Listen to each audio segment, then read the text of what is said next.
Good morning बच्चों। आप लोगों के लिए त्रिकोणमिति के बहुविकल्पी प्रश्न आज मैं 30 प्रश्न लेके आया हूँ। आप इन 30 प्रश्नों को कर लेंगे तो आपके 5 से 3 नंबर तक इसमें क्लियर हो जाएंगे। त्रिकोणमिति के चुनिंदा इंपॉर्टेंट 30 क्वेश्चन मैं लेके आया हूँ और आज 30 क्वेश्चन मैं आपके इस क्लास में करवा दूंगा। ठीक है, देखते हैं पहला क्वेश्चन हमसे कह रहा है यदि tan थीटा बराबर a बटा b है तो b sine theta minus a cos theta पूरे के बटे b sine theta plus a cos theta का मान याद कीजिए। ठीक है, तो हमको दिया जो है उस पर फोकस करेंगे। तो दिया हमको क्या है, tan थीटा बराबर a बटा b। तो हमको पता है, देखिए इधर tan थीटा बराबर क्या होता है, लंब बटे आधार। tan थीटा बराबर लंब बटे आधार होता है। tan थीटा का मान हमको कितना दिया है, लंब की जगह पे a और b की जगह पे क्या दिया है, आधार दिया है। तो हमको पता है, हम त्रिकोणमिति पढ़ रहे हैं। कितनी बार मैं आपको बता चुका हूं कि त्रिकोणमिति में हम क्या करते हैं, त्रिभुज के न्यून कोणों के अनुपात को पढ़ते हैं। तो एक हम त्रिभुज की संरचना कर लेते हैं। यहाँ पे त्रिभुज की संरचना हो गई,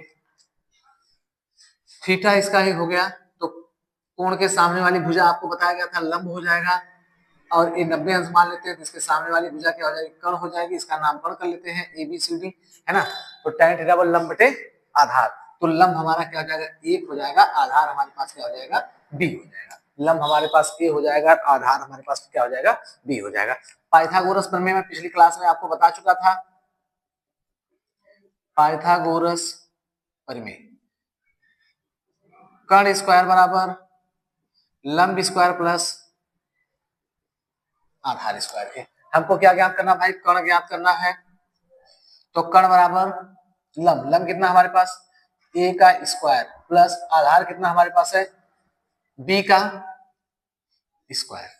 यानी हमको कर्ण बराबर कितना पता चल गया, a square plus b square के। तो कर्ण की जगह पे हम लिख सकते हैं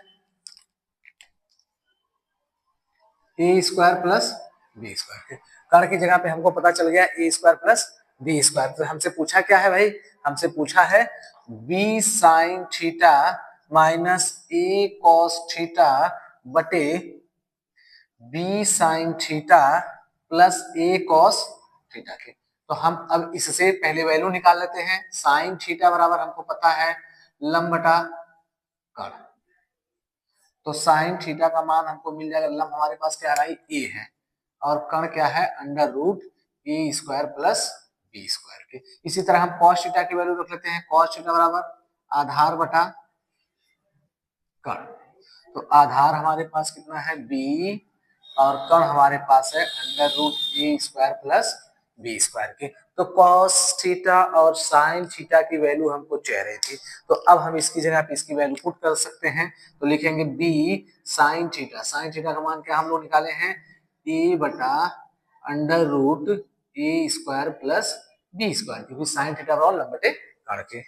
माइनस का निशान a cos theta. cos theta की वैल्यू क्या निकाले हैं, b बटा under root a square plus b square के पूरे के बटे b गुणे साइन थीटा, यानी a बटा वही चीज हो जाएगी under root a square plus b square plus a गुणे b cos थीटा का मान रख लेंगे under root a square plus b square के। ठीक है, आपको यहाँ तक पूरी बात समझ में आ रही है, कुछ नहीं कि हम सिर्फ वैल्यू रख लिए हैं। आगे देखिए, a का b में गुणा, यानी ab बटा under root a square plus b square minus ab बटा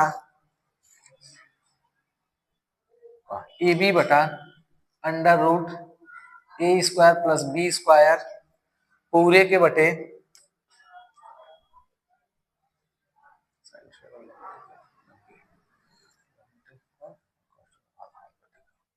ठीक है, b ए बी बटा under root A square plus B square plus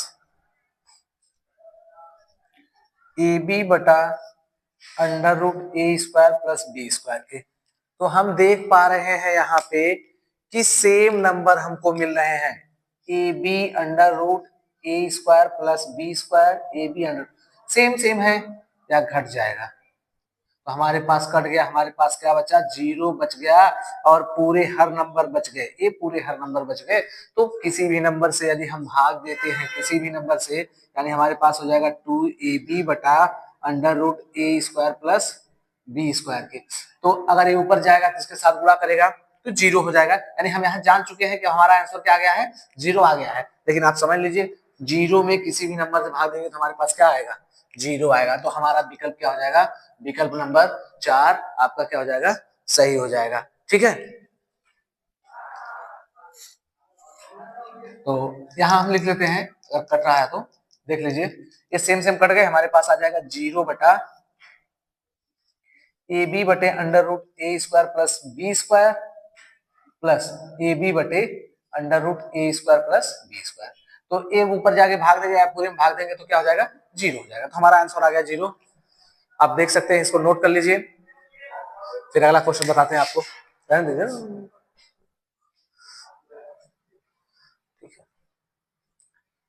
ठीक है, अगर आप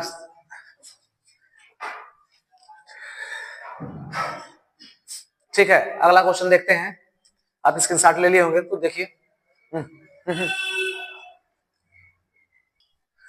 देखिए दूसरा क्वेश्चन हमारे पास कह रहा है 2 tan 45 अंश 1 प्लस tan स्क्वायर 45 अंश का मान होगा। एकदम सिंपल सा सवाल है, मैं समझता हूं कि आप लोग पीछे मेरी क्लास पढ़े हुए हैं, इसलिए आप खुद कर सकते हैं।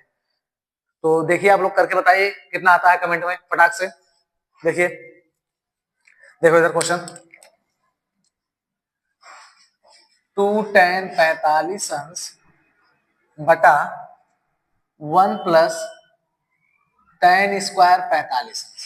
ठीक है, तो हमको पीछे पता है tan 45 अंश का मान, हमको पता है साड़ी से tan 45 अंश बराबर कितना होता है, 1 होता है। ठीक है, इस सवाल एकदम आसान हो जाएगा, 2 गुणा tan 45 अंश का मान 1 बटा 1 प्लस tan 45 अंश का मान 1 और 1 का स्क्वायर, यानी हमारे पास हो जाएगा 2 बटा 1 प्लस 1, यानी 2 बटा 2 कट जाएगा, कितना आ जाएगा, 1।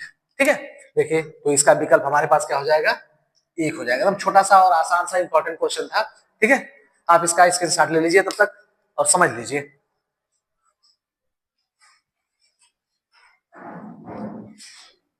तीसरा क्वेश्चन हमारे पास है 2 tan 30 अंश 1 माइनस tan स्क्वायर 30 अंश। मैं आशा करता हूं कि आप अगला क्वेश्चन ये तो लगा ही लिए हैं, तो अगर इसको लगा लिए तो इसको और आसानी से लगा सकते हैं। फटाक करके इसको कमेंट में भेजिए, देखिए देखें किसका किसका लग चुका है सवाल, लगाइए तुरंत।